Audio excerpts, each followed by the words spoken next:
welcome back to the Bring Your Own Book Club. All the fun of a book club, none of the homework.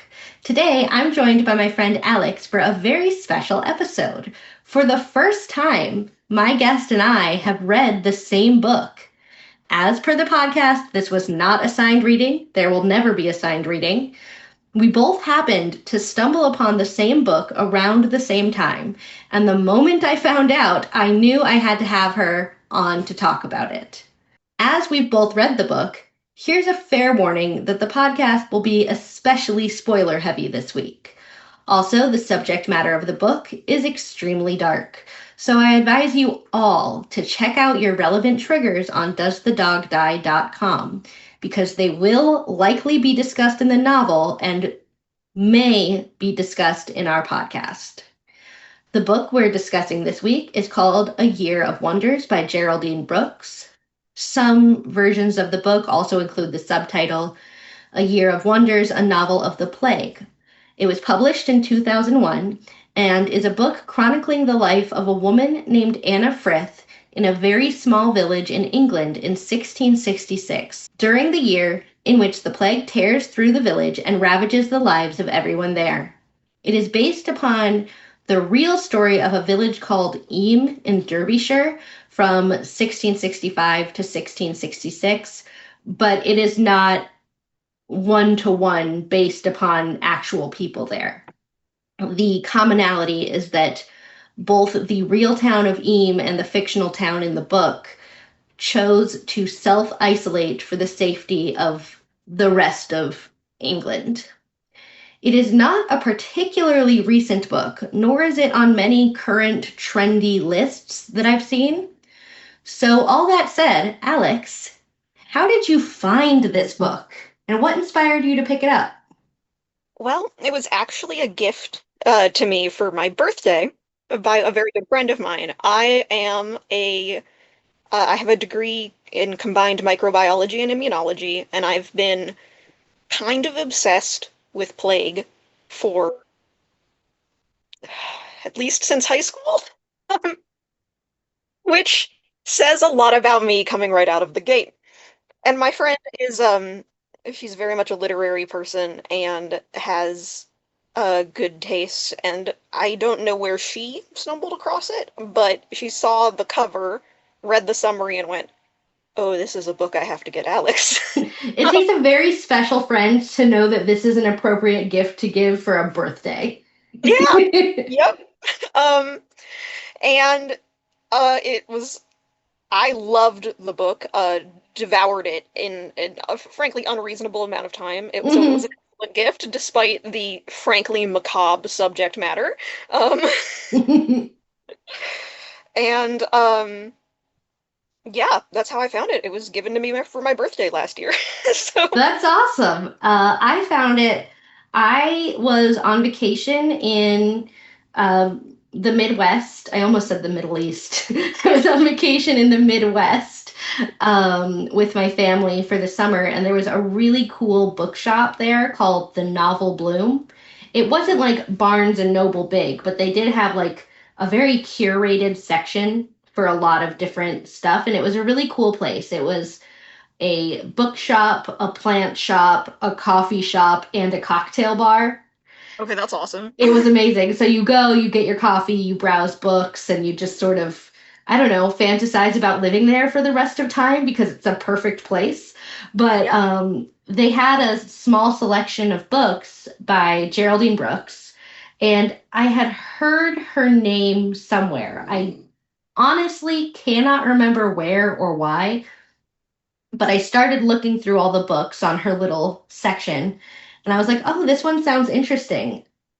I had British teachers growing up, Mhm. um, and learned about the plague in middle school and always found it pretty interesting.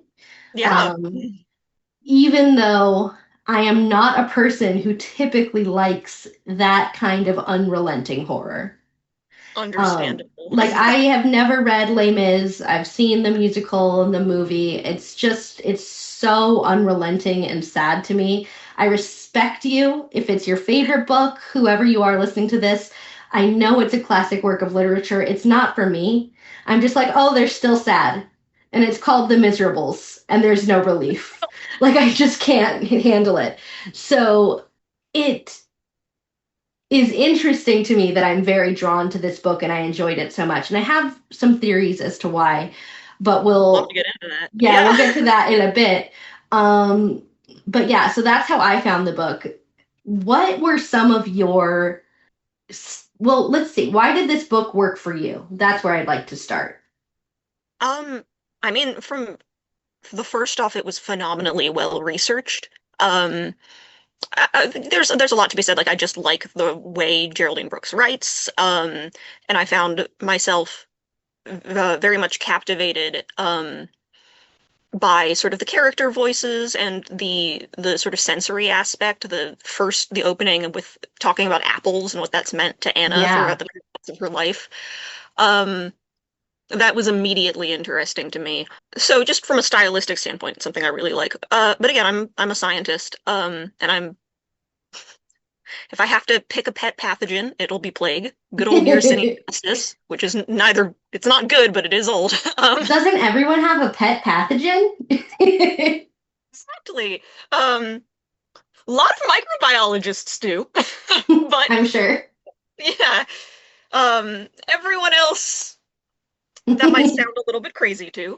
No, Um, it's fine. I was just joking. no, no, it's good. I'm glad you brought it up. Um, if you weren't gonna make the joke, I was. So yeah, I was quite just intrigued by the level of research, but on the historical perspective, like I'd heard about the village of Eam before and read some things about it and the lengths they went to, specifically like soaking the currency in vinegar when they had runners pick it up to get supplies at the town border, Yeah. um, and which I found interesting. But also when it came to the very sort of nitty-gritty of describing the way plague acts and moves both in an individual and a population.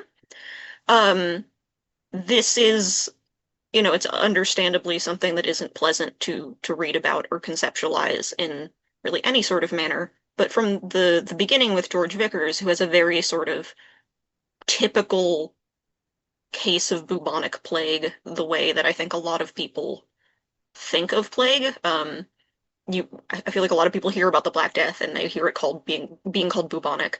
Um, and having the like, and if you look into that, that's the pustules and the swollen lymph nodes and just sort of Mm, the uh, all of it is awful. But the thing is, plague has three major forms of presentation. Bubonic is only one of them. The other two are pneumonic, which you might expect is basically plague but pneumonia, or pneumonia but plague, if you'd like to think of it like that. And the last is septicemic, so infection of the blood. And they all present with a different set of symptoms. And I think the thing that hooked me the most is the second patient, the little boy from her mm, Anna's friend's son, who didn't present with sort of the typical bubonic plague symptoms, to the point that the doctor from out of town did not believe her when she brought up the chance that it could be plague until she brought up the way George Vickers had his symptoms present. And the fact that this man fled out of town on his horse as fast as he could after this point. And I knew at that point, like, because I clocked that, like, obviously we know it's plague as readers. This is the book about a year of plague, mm. But I had this moment of recognizing the symptomology, just being like, oh shit, they don't even know what's coming. And that moment where the doctor has the same realization, there was no way I was putting this down. Mhm. Because Yeah. he's a doctor and your instinct is to be like, my God, you're such a coward. How dare you? And like, there is a bit of that because he's quite callous in the way he's Yes. discussing it, but like, they couldn't do anything. No. Yeah. I wouldn't be surprised if he died on his flight. Hmm. Yeah. There's a very real chance that he got the plague and just died? And it really shows how truly courageous they all were too for Mhm. self-isolating because this Yeah. doctor whose job is to help people didn't have the courage to do what they did. Mm-mm.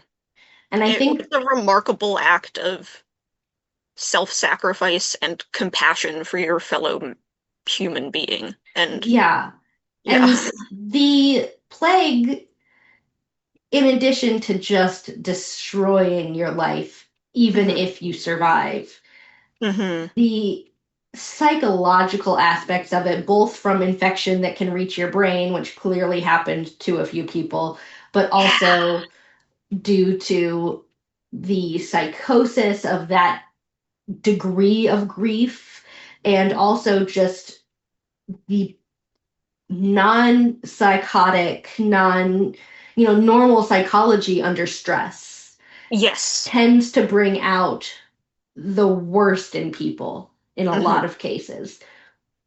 And despite how terrible a lot of the people in this book behave, they still made that one choice, which likely saved an incalculable number of lives.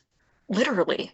And I It's think that's just astounding to think about. And to think about that even though this specific town is fictional, mhm. that this is an actual choice that an actual town made is really compelling.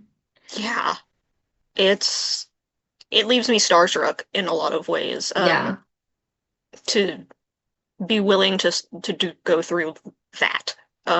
Because there was no not just like there was no avoiding it, and the other options were worse, but to have sort of the clear head and ethical compass to know that in the moment when your survival instincts are screaming at you to get out, yeah, it says a lot about people's character. Exactly. And Anna in the book, again, that's the main character for those listening, does go through existential periods where she wonders if it was a choice that she even really made, or if she made the choice because she knew she wasn't poor enough to travel. But that didn't stop anyone from any other village. Yeah, Like, she doesn't give herself enough credit for the n choices she made, I think. not at all. Oh my God. Not to mention, like, it's not only she doesn't choose only to stay, she steps into the position of a medicine woman and a healer as the actual medicine women are uh lynched for witchcraft, and Hmm. the doctors, I'm not sure if they actually had doctors resident in their town, but or if they died, or if it was just that guy from the other town who fled. I But there think it was was no, the guy from the other town because they had to yeah, call him for that in the first place. yeah. So there was no one else left, and she, at that point, yes, you'd chosen to stay in the town, but she could have chosen to wash her hands quite literally of other people's suffering, but instead stepped up as the midwife, as the medicine woman, as the closest thing they had to the doctor, her and the pastor's wife, Eleanor. Hmm. And their sort of journey and dedication to trying to find a light in the darkness was remarkable, in my opinion. I fully agree. I also want to talk a little bit about some of the things that made the book work for me Oh, yeah, please do. because thanks. Because it wasn't, there were moments of being truly astounded by characters and their choices. But all that said, it is an unrelenting horror story. Yes. Like, we are at the time of recording, the day after Halloween. This hmm is scarier. This book is scarier than any Halloween story. It's hmm horrific.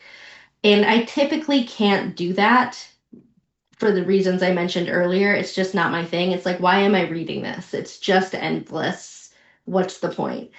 And I think some things that really made it a story that I could get into without not getting bored. That sounds really harsh, because it's like these horrific things happening to people, but without getting like beaten down to the point that I don't enjoy it. Yeah. I think the fact that it is a relatively short book. Like it's not huge. It's not Les Mis. It's not No, it's not. nothing. It is a thin book when you pick it up.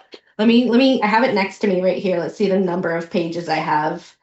Um yeah, it is 293 pages and then an epilogue that takes it to 308 pages.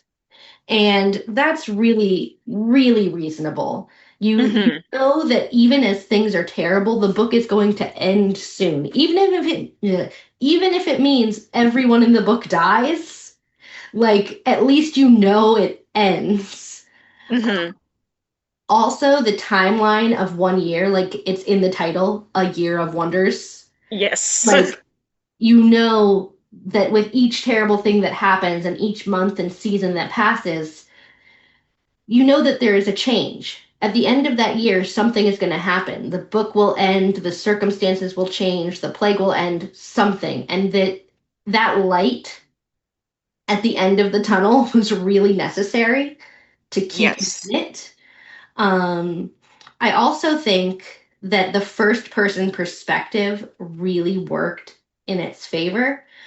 I don't think it necessarily works in the favor of all books. I Hmm. think that many of my favorite books are first person perspective, Hmm.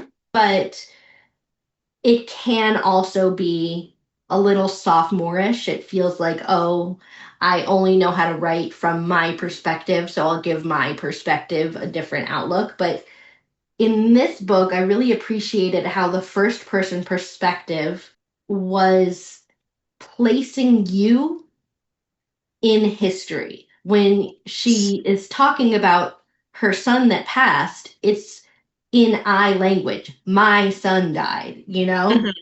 And it makes it hit you and it makes it unavoidably human when a lot of stuff that is written about history can, for many people, feel very remote and just like, especially with the scale of death Hmm. in this book, Hmm. it Oh can God. just feel like a list of, like when you were in school and you had to learn history and the number of people who died in a battle. Like that doesn't help you feel how the war was important. It Hmm. just is a list of numbers to remember. Yes.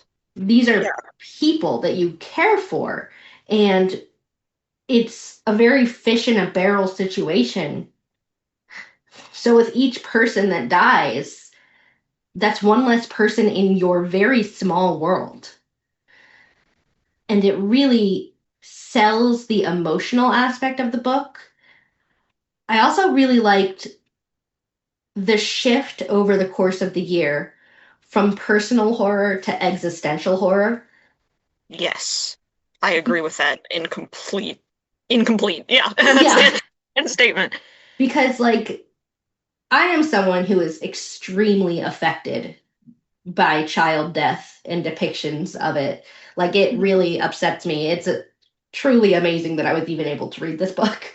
Um, but there are only, like, especially after the main character loses her children, like both of them, Yeah. there are only so many times you can describe the death of a child before it feels unrelenting and horrible, but it's not a new description, you know? You become numb to it, and because your brain is trying to protect itself. Yeah, or like, or not even numb. Like, I think numb is not like a harsh thing to say, but I think it's more that like it reverts back into being a catalog of events, you know? Mhm. But, if all the kids die and then the gravedigger dies, what does it mean to live in a world where the gravedigger has died?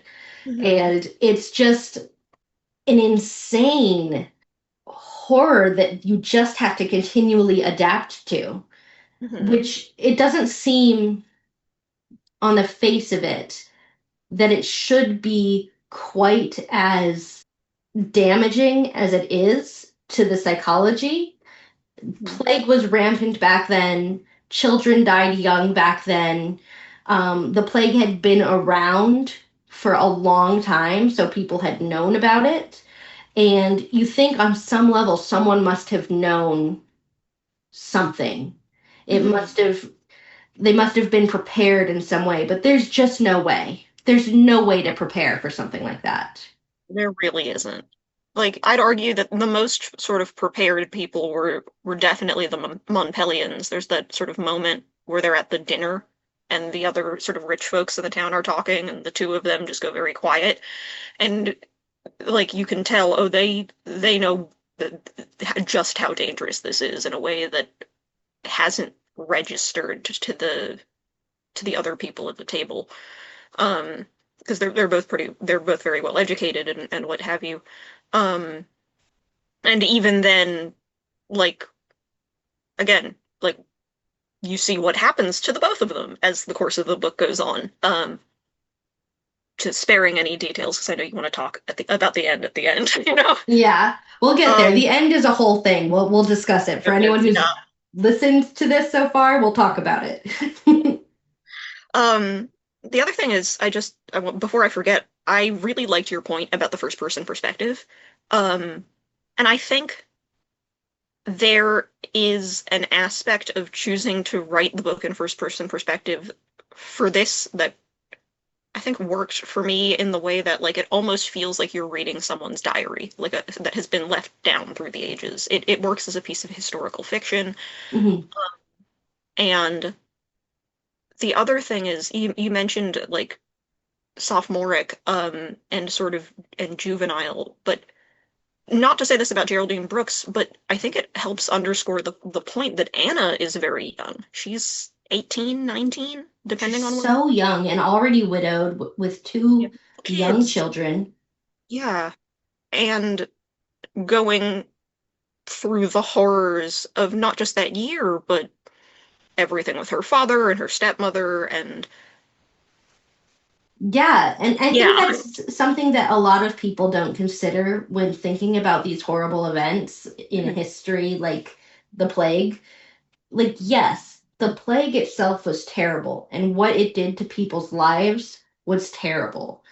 But also, people had full lives with other problems before the plague hit. Mhm. And the plague, you would be tempted you would be tempted to think that the plague sort of made all those other problems not matter because it's such a huge problem to have to face.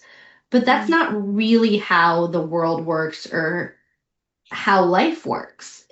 Yeah, sir. Yes, sometimes a problem can be so huge that it just shoves other things to the side. But at the same time, if someone is abusive or violent, or you have past traumas that make you react to a thing in a certain way, the plague isn't going to make those issues disappear. It's going to amplify them. Exactly.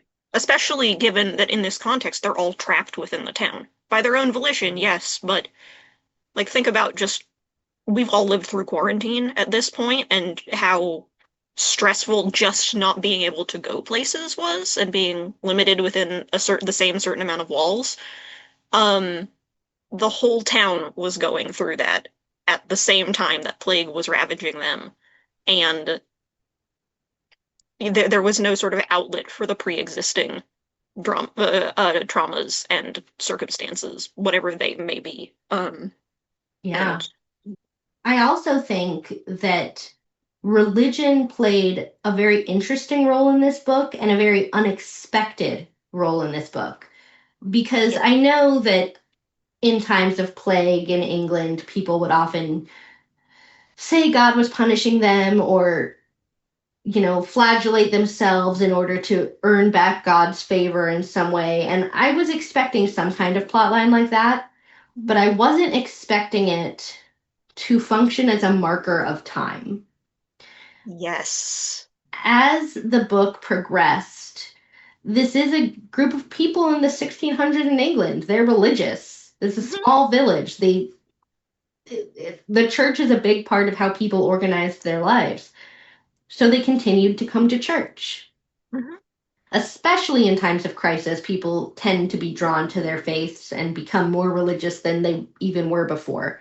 Hmm. Um, so the dwindling number of people coming to the church, the fact that they had to abandon the building because, they were afraid it was a vector of disease or because it was just too depressing psychologically to see that many empty pews.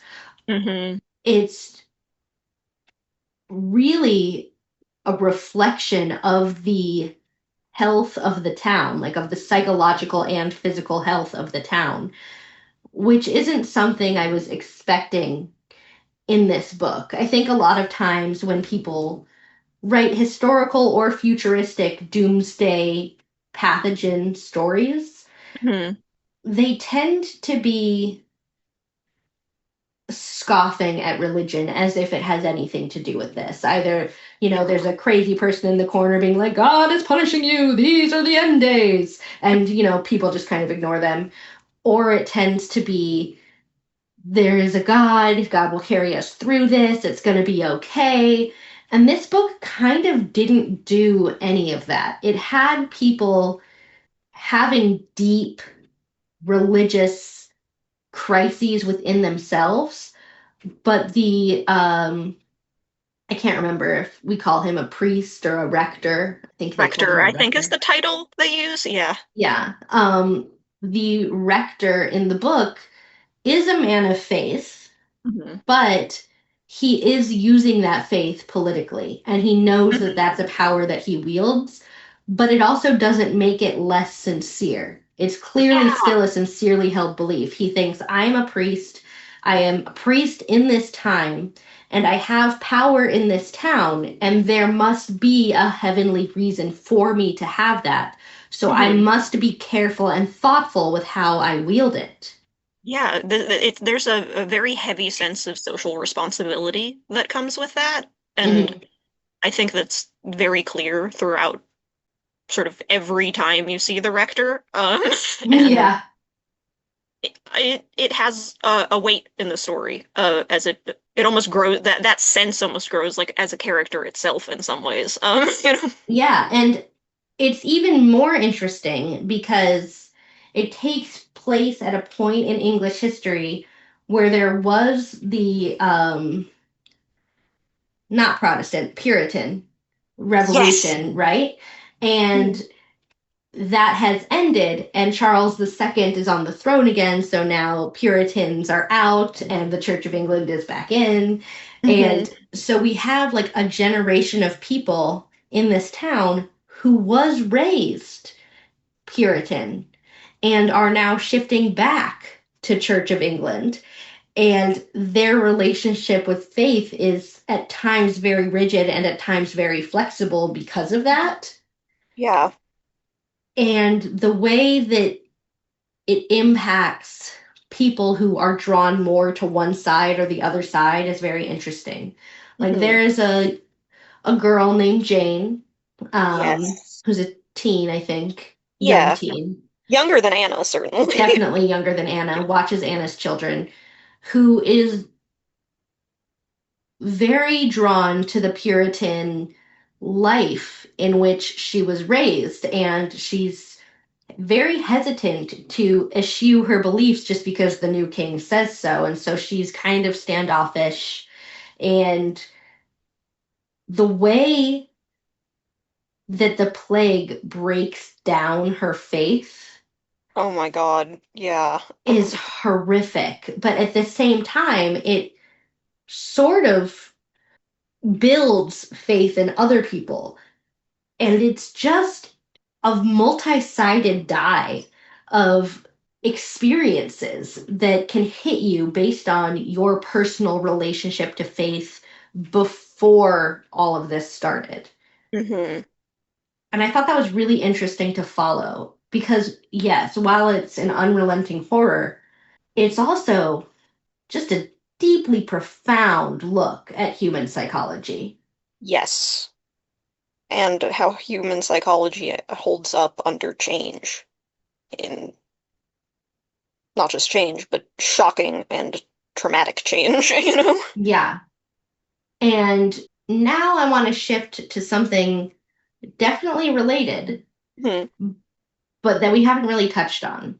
The Yes. book is called A Year of Wonders. And that seems facetious given everything we've talked about, but there are some genuinely wondrous things in the good sense and the terrible sense that happen in this book that it's not like, biblical miracles happening, Hmm. but there are some profound things that occur. And so I'll share some of my standout moments that I would consider some of the wonders in this year. And I would love for you after to share some of yours. Hmm.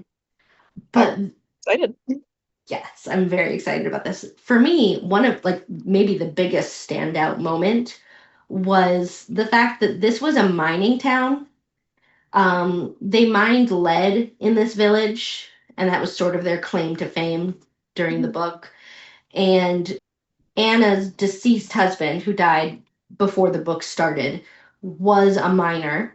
And we learn a bit about how claims to mines are passed from person to person in a family and how people build their lives on this. And there is a little girl in the middle to end section of the book whose parents and siblings all died. And she lives, for whatever reason, she lives. And she inherits the claim, but she's too young and too small to mine an entire claim by herself. And Hmm. opportunists exist everywhere, so someone in this town decides that it's important to try to steal this claim from her. And so Anna and Eleanor, the rector's wife, um, do mining, like to help her get enough funds to keep the claim until she's of an age where she can hire someone to, take care of it and earn her living based off of it. And the way mining was done in the 1600s is not something I ever thought about before, but And my horrifying. goodness, As horrifying. an aside. Yeah, like that was truly a wonder. These two women like going down on ropes into this horrifically dangerous mine and with friggin' candles stuck to their hats with just the Yeah. wax from the candle. And no experience. It's not No like either were experience. minors. Yeah. And like she knew enough to know how to be dangerous, but she Hmm. didn't know enough to like protect herself from anything. That was, I don't know if I can even put into words or summarize how intense that was to read, Hmm. but I was not expecting a left turn into an intense mining operation in the middle of my plague book. That was Me neither. wondrous. Yeah. And the compassion that both Anna and Eleanor had to have for this little girl to literally risk their lives on top of everything else they were risking their lives for to do that. I think also, particularly Anna, whose husband, as you mentioned, dies before the events of the books, but he dies in a mining accident. He's crushed to death in a mine. Um, so Anna is wrestling with that very real trauma throughout this entire aspect and like fear that is left over through this entire time of going into the mine and delving and the ultimate decision to use the like fire and water to get enough of the lead out that they could have this little girl keep her mine, despite everything, was yeah. Yeah, I and can't describe it as anything else but a wonder either. it's such a tremendous act of faith too. Even as Anna is struggling with her own faith and not really sure what she does and does not believe anymore, Hmm. as this just absolutely unimaginable percentage of people in your life are dying, you choose to put yourself in that position on the faith that this girl will live. Yeah. It just took my breath away. And I also really, another wonder that I wasn't expecting in this book was the strength of female friendship. Yes. Yes. Absolutely. Even though I'm heartbroken about the medicine women Hmm. because I think that was a female friendship that was just by miscommunication and not really thinking kind of destroyed, and it led ultimately to deaths. The lengths Hmm. she was willing to go to, what was her name, Anne Gowdy?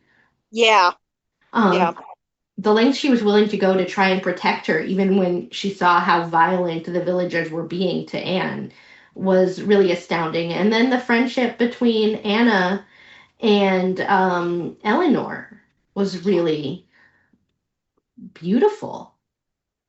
It carried the book, quite honestly, Yeah, which is not to discount as everything else we've spoken about and everything we're not going to have the chance to talk about. yeah, The book is quite rich in things that are profound and stay with you.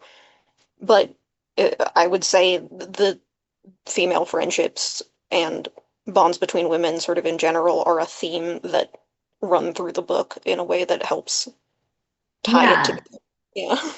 And I think that's a function of who wrote it, right? Yes. Because someone who didn't understand the intimacies of female or woman life, I don't know. I'm not trying to make it a binary thing. It's not, but like a feminine worldview, I will say. Yes. Um, Only someone with a feminine worldview could have written this so well, I think, because the intimacies of knowing that she was still nursing her son when he died and what that did to her body, and the deep thought that went into someone like her not knowing how to read, but also not really being given opportunities. And then she's given an opportunity in the craziest circumstance. Hmm.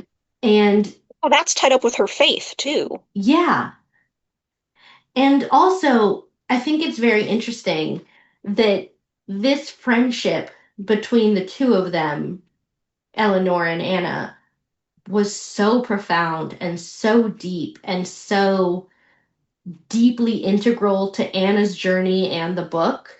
And Hmm. yet, there are moments after Eleanor has passed, from reasons I won't go into now because, man, if you choose to read the book, I'm going to save something for you.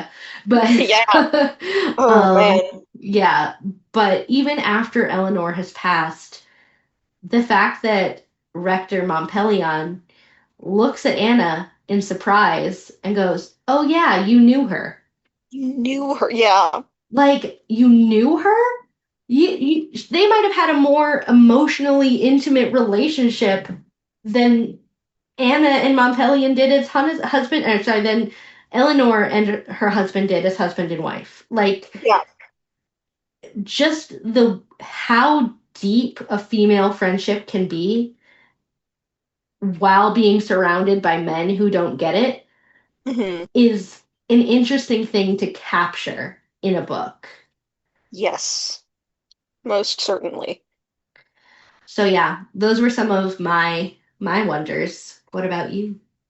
I, well, honestly, the first thing that I would count as wonder is also the mining. That blew me away. Yeah. The other thing, that struck me was actually George Vickers, and Mm, right before his death, and yes. his begging Anna to have everything of his burned, presumably his body included, to try to protect the town.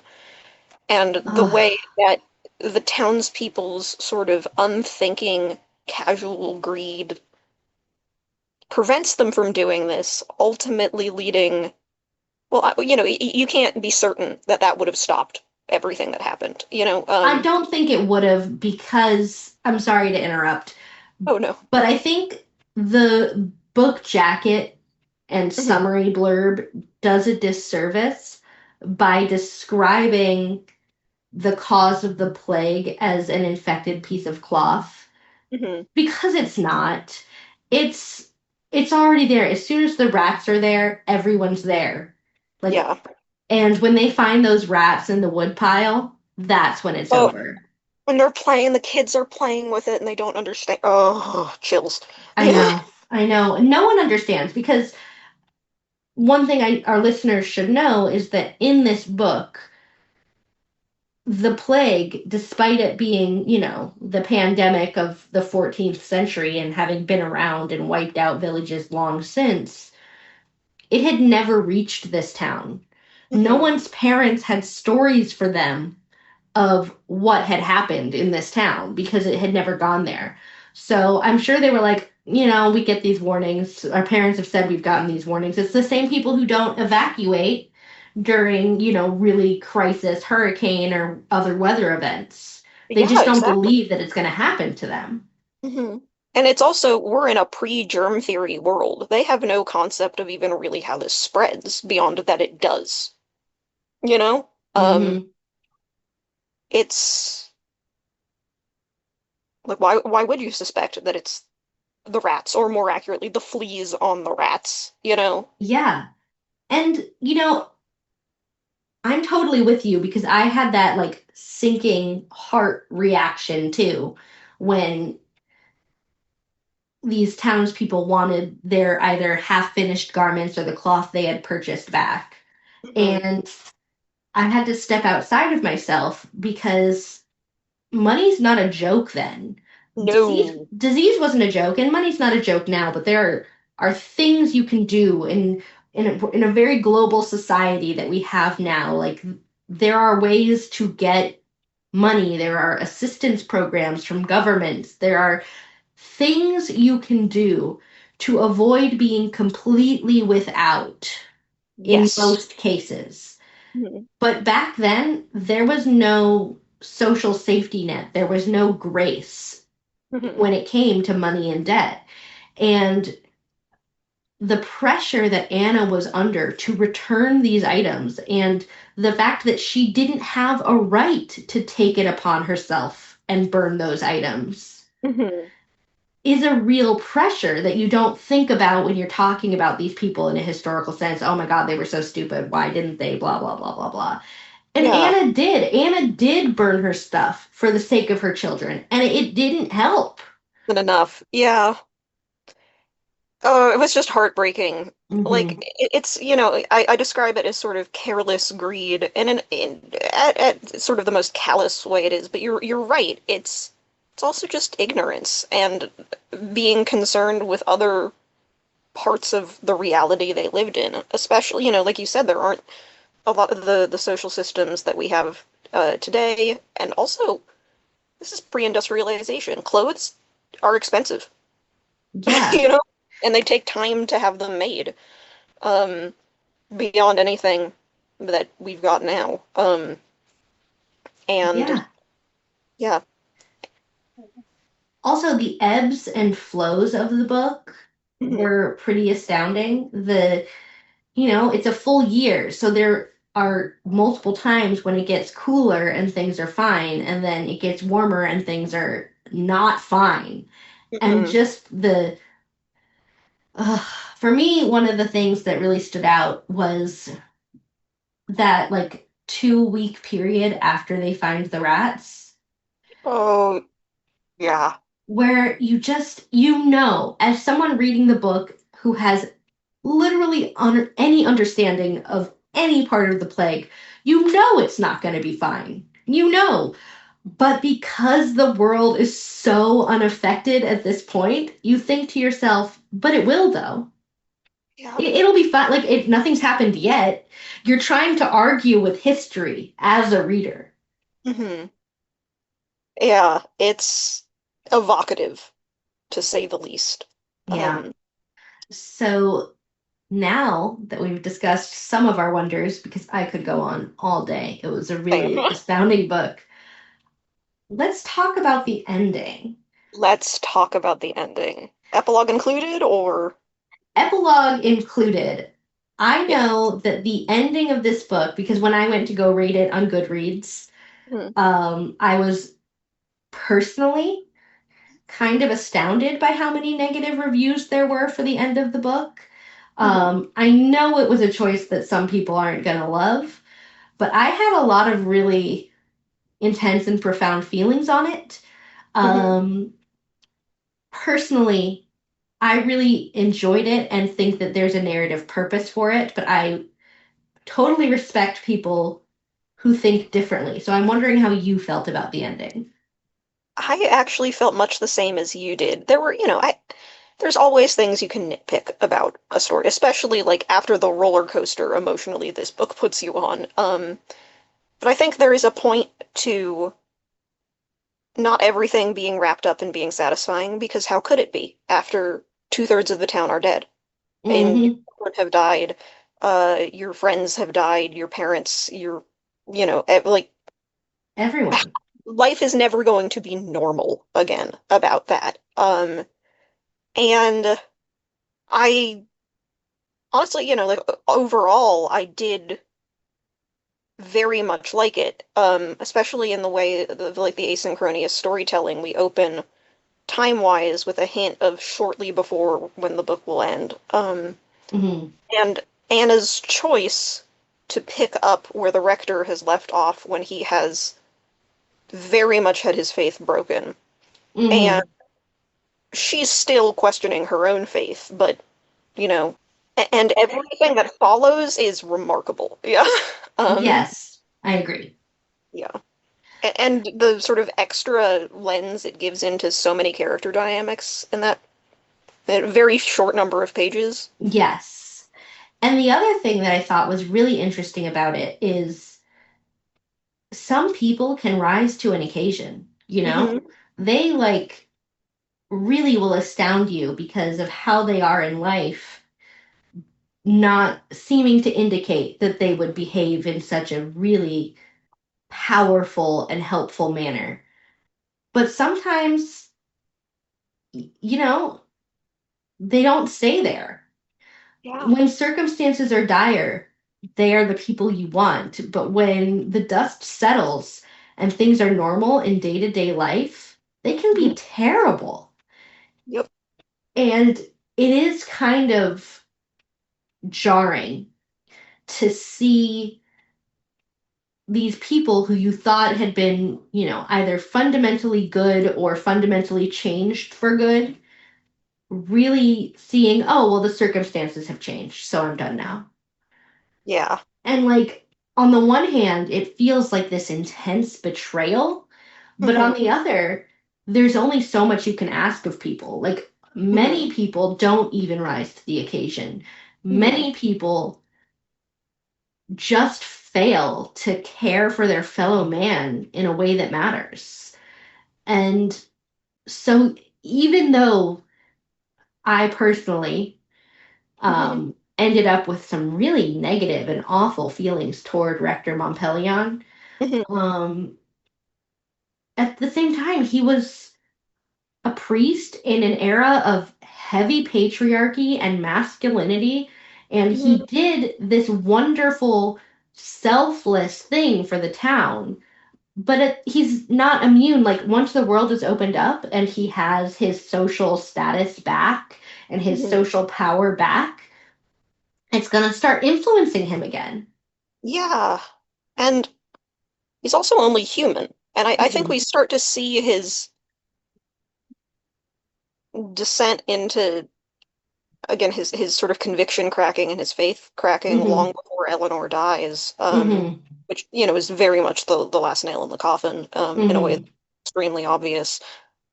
Um, but in a lot of ways, he's, I think, under the surface sort of at war at what he believes is good, and then again what's easy and what you've always been taught is good, and a lot of those things, like he when he gets very very angry at Jane when they Mhm. find her and the In village boy. such a weird, misplaced way, but whatever. Sorry, that one made Yeah. me mad.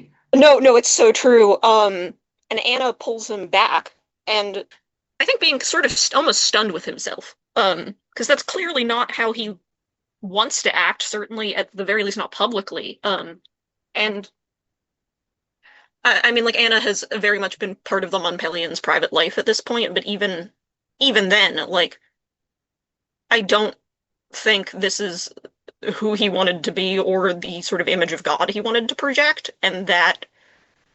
But everything was. I mean, we're we're towards the end of this horrific year, and Hmm. still a person. It's getting to him too. Um, Yeah.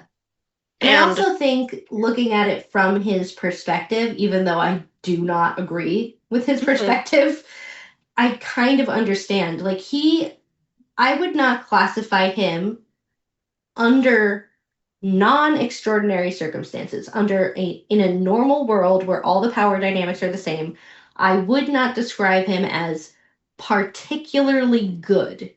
I think yes, he is a man of faith and a man of principle, but he can also be very cruel. And mhm, I think that he really did understand that in this moment, he needed to be his best self.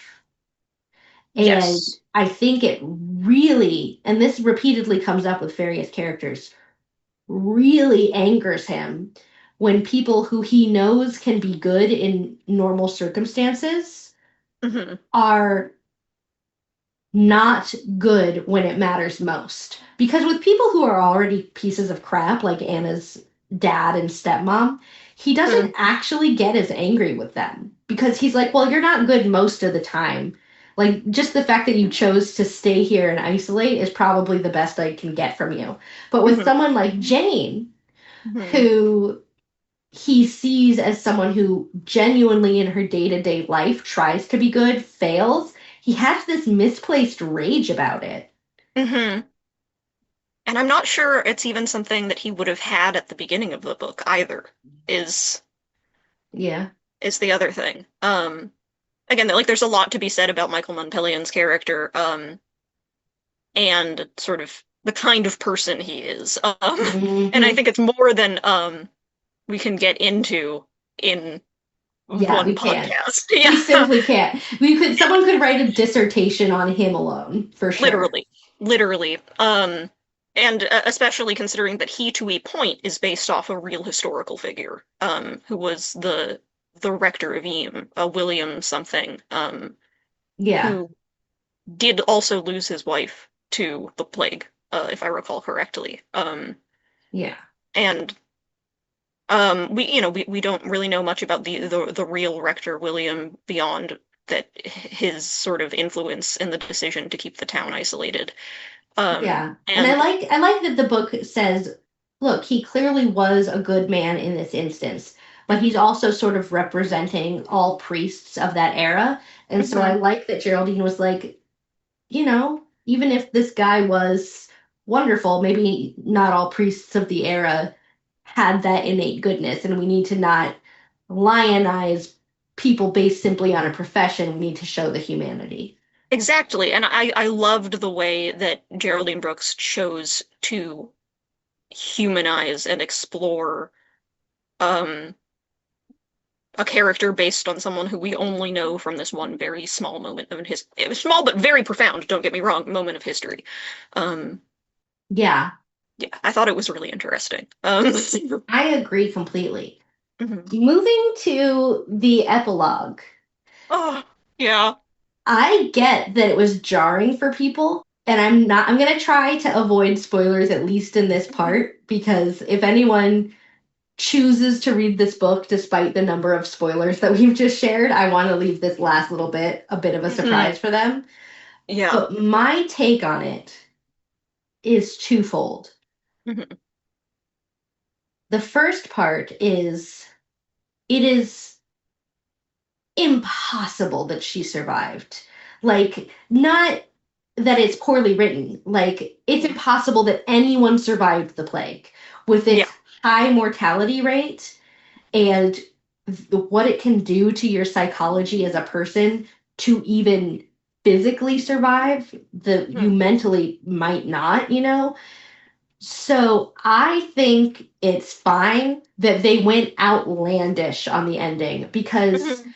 how is the fact that she ends up where she ends up any less remarkable than the fact that she survived this plague? Literally. Yeah. Statistically, and I'm going to keep this vague, but Mhm. statistically, white people existed in the Middle East at some point. Yeah, it's almost like there really were trade routes that Yeah, happened. like, why couldn't this person be one of them? Why couldn't, like, things happen. there are weird one-off stories all through history.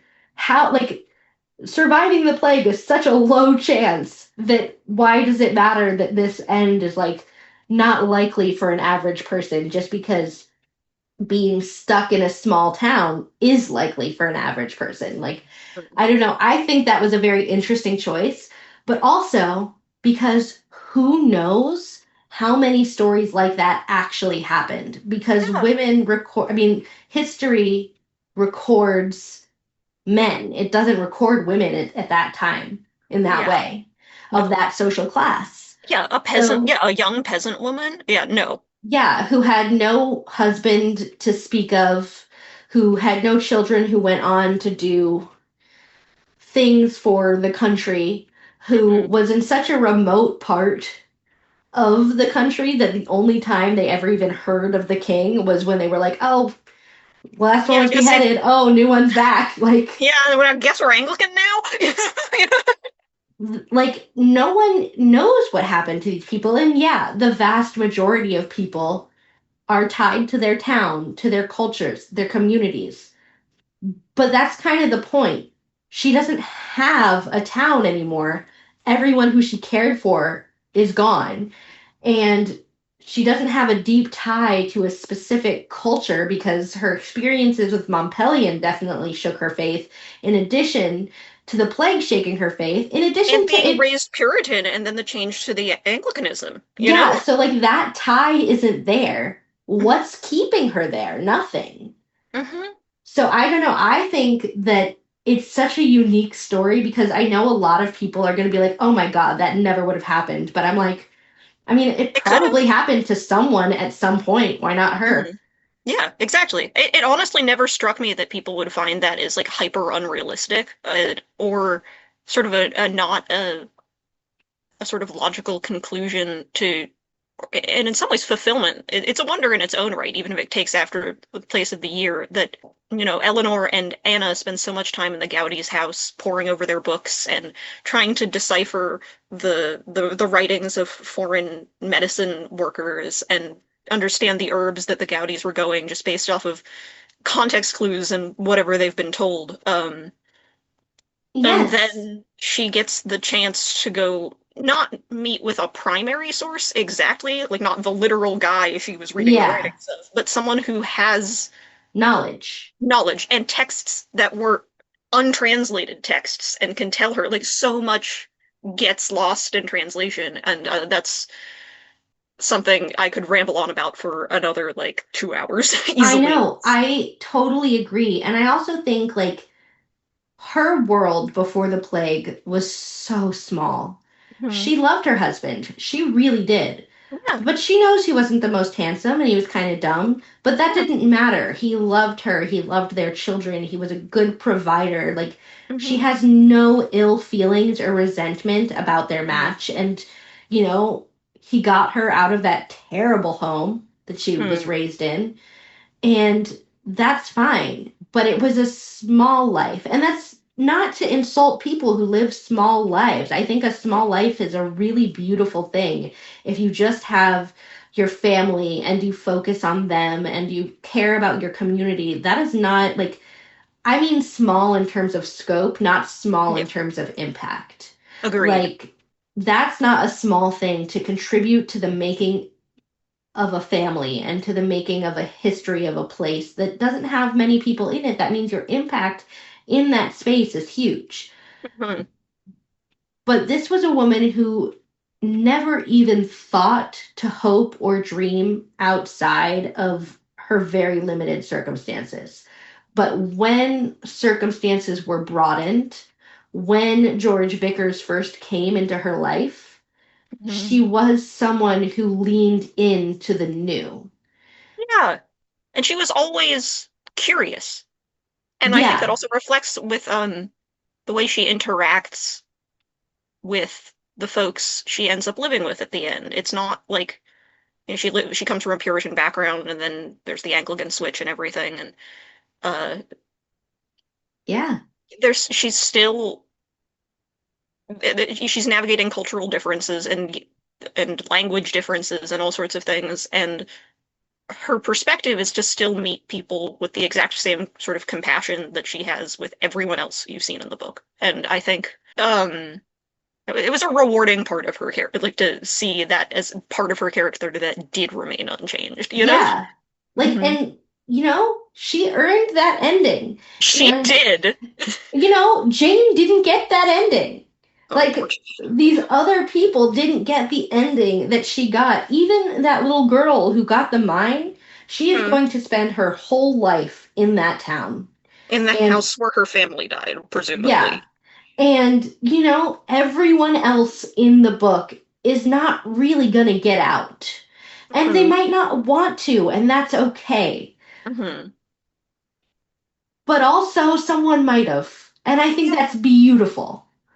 And I think the symbolism too, as a reader, Anna, being able to leave and to get out of a place at a time that was incredibly traumatic to her for a lot of God, reasons. even before the plague, like, there Yeah, was no good from her childhood to be found there. not at all. This poor woman. Yeah. I think, and to live through all of that, and there's still, and to be fundamentally changed and to have your perspectives change, and there are still things that are worth living for, and new things to see and experiences to have, and as much as things can feel like the end, time marches on, and that's actually not a bad thing. You know? Yeah. And, like, as much as I think you brought up something very important Mhm, because that essential element of her personality did not change. And mhm.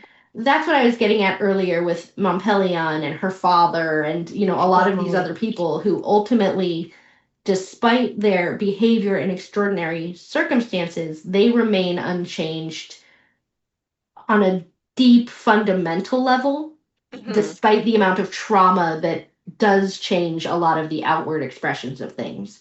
mhm, And I think that is sometimes a negative, but sometimes a positive. I'm mhm. going to take a wild left turn here, but go with Okay, me. good. Do it. Did you ever watch Parks and Recreation? Sure did. Okay. It is my favorite show. If you don't know anything else about me, you need to know I'm Leslie Knope. I'm the main character of that show. That's my So personality. real. It's just how it is. I'm very I love that for organized. you. Thank you. I'm very organized. I'm very positive, all that stuff.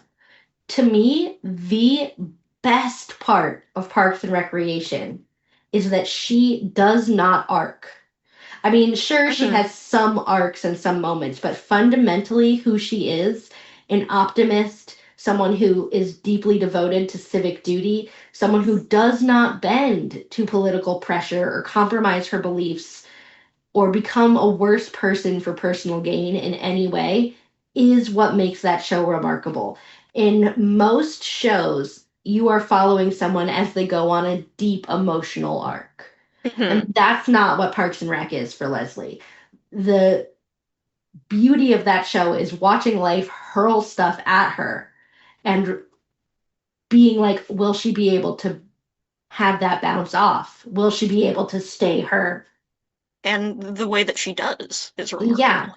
And I think that is very much Anna's whole thing in this book is this Yeah. is the amount of loss that this woman faces, the amount of trauma, even more so than many other villagers, Mhm. which is saying something. Yeah. Will she be able to stay her? And to me, the ending proves that the answer is yes, and more than ever.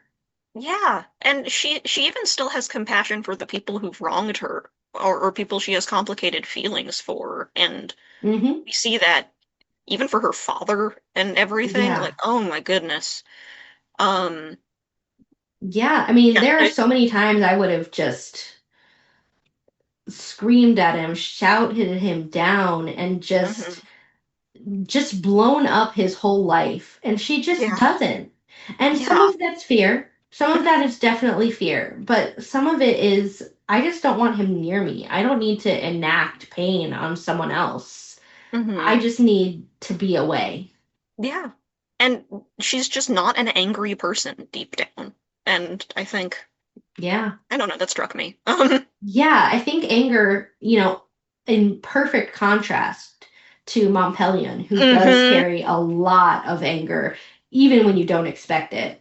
Yeah. Um, I think the fact that she doesn't hold space for that within herself is a Mhm. really beautiful thing. It reminds me actually of my recently deceased grandmother who had just a tremendous amount of loss in her own life. And she was unhesitatingly forgiving.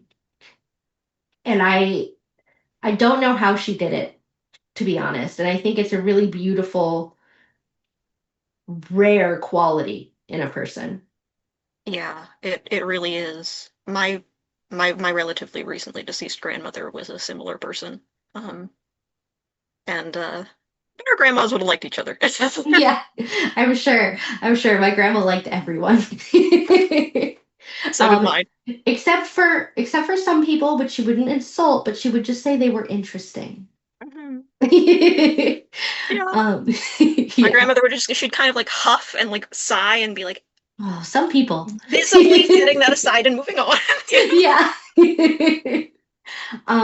So with that, with all of our discussions, we always end with two questions. The Ooh, first okay. is, what would you rate it out of 10? The scale is always in terms of what you're looking for in that book. So I'm not asking you to write some objective summary that Hmm. summarizes for everyone. For you, on a scale of 1 to 10, how does this rate? 10 being the best. 9.5 out of 10. No 10 and a joke. half? 9.5. 9.5. 9 and a Almost half. perfect. Um, Excellent. it this might be one of my favorite books at this point.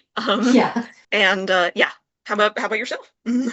I'm giving it a perfect 10 out of 10. Hmm. I mean, and I don't always do it. I do tend to rate books highly, but I recently gave one like a 2. Like, what I wanted out of this book, I got, and then I got some things I didn't even know I wanted. Hmm. That ending took it over the top for me. Yeah. It It was could so have good. just ended when the year ended. It could have just ended there. But she made an additional statement as an author, and that Mhm. really spoke to me. The idea of remaining, of your kindness specifically, and your curiosity and your cleverness, of all of those things specifically remaining resilient in the face of tremendous hardship really resonates with me, and I can't give it less than a 10 for that. That's so real. Yeah. Yeah, no judgment at all. I'm just curious what took that point 0.5 away from you because I think that's valid. I'm just curious. There are a couple of moments, and just a few, and they're not that many of them, where Geraldine Brooks, at the time that she wrote this, according to her author's note, at least in my copy of the book, talks about not being a religious person at the time. I Hmm. don't can obviously cannot speak to who she is now. Yeah. Hmm. And there were a couple of moments with regards to the impact of loss of faith that I Hmm. felt were not given the weight they should have been Ah, as someone who is religious. And I was like, oh, that would have occupied a few more pages to me. got it. But that's it. That is my only complaint And this about is the a zero entire thing. judgment podcast. So like Yeah. just so you know, like I'm never judging and I think that's really interesting and not I'm of faith, but of a different faith Hmm. than depicted in the book. So I think that for someone like me, where faith is less tied to blind belief and more tied to civic acts, it didn't occur to Hmm. me that that would be an issue, but I can definitely see how that would be an issue for someone of, that kind of faith. Hmm. Yeah, and those were the only things that ever gave me a moment of being like, huh, I didn't.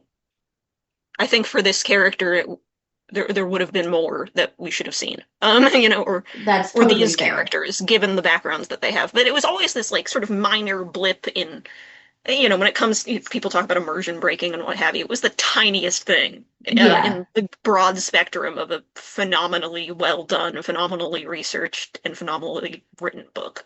Yeah. totally agreed. And Hmm. our final question, What are you reading next? I'm in the middle of reading The Origin of Species. Darwin's The Origin of Ah, Species. So, nice. yeah, switch from historical fiction to Historical historical, science? yeah, historical science, a really foundational historical science. And I'm not that far into it. I'm only around chapter 4. But I've been very charmed by it.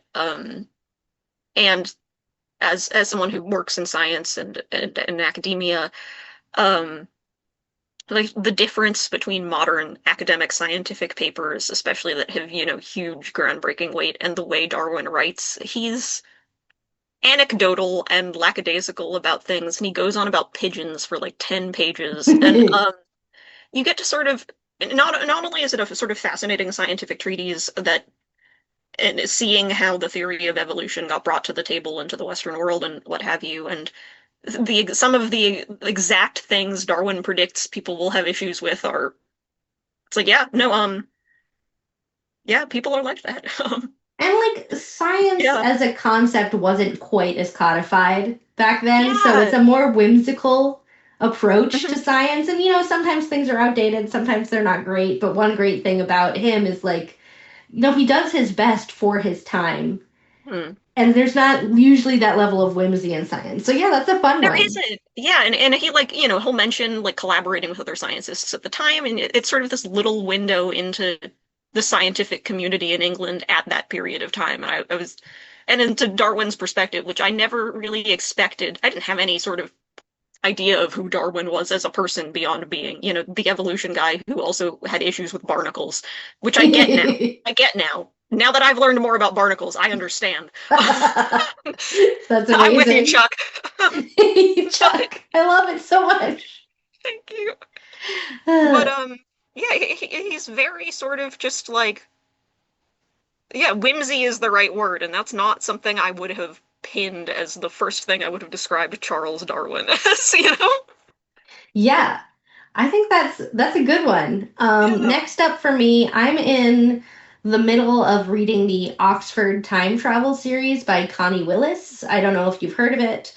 not, no. It is I don't know if Connie Willis is an actual historian. I think she might be. I think she Mhm. might actually have even gone to Oxford. I don't know though. But she's another person who really researches things well. And she has a series of a future, which she wrote this in the 90s. It's set in the 2050s, 2060s, Mhm. um, where, things are mostly the same but they can do time travel, and it is a specific technology available to historians. And Ooh, historians can go back to specific points in time. You would really like the first book. It's called the Doomsday Book. It's also related to the plague, but there's also a plague happening in the present, like, or the future. characters present. Yeah, Yeah. the book's present, um, that is impacting the ability of the historians to do their jobs for this person who is back in an actual plague time. That's So, so cool. yeah. So I'm reading the next one in that series, which is called To Say Nothing of the Dog. Again, in case you want to know, that first book was called the Doomsday Book, but I am Doomsday Book. Okay. going to be reading one called To Say Nothing of the Dog, and I think I haven't started it yet. I just downloaded it. Um, but I think that one is set in like the Blitz in World War II. Oh, wow. Yeah, so I am very excited because that's how I would use time travel personally. Mhm. Like when I think of time travel, I don't want to just like go hang out. I want like the backing of a history department. I want like the actual resources and I want to Mhm. my experiences to mean something. I want to come back with data, you know? Understand. I completely get it. Yeah. So yeah, I'm having a really good time with this series. That sounds phenomenal. Well, thank you so much for joining us on this podcast. You are absolutely welcome back anytime. And Thank you so much for having me. of course, and to all of our bookworms, I'll see you next time. Bye.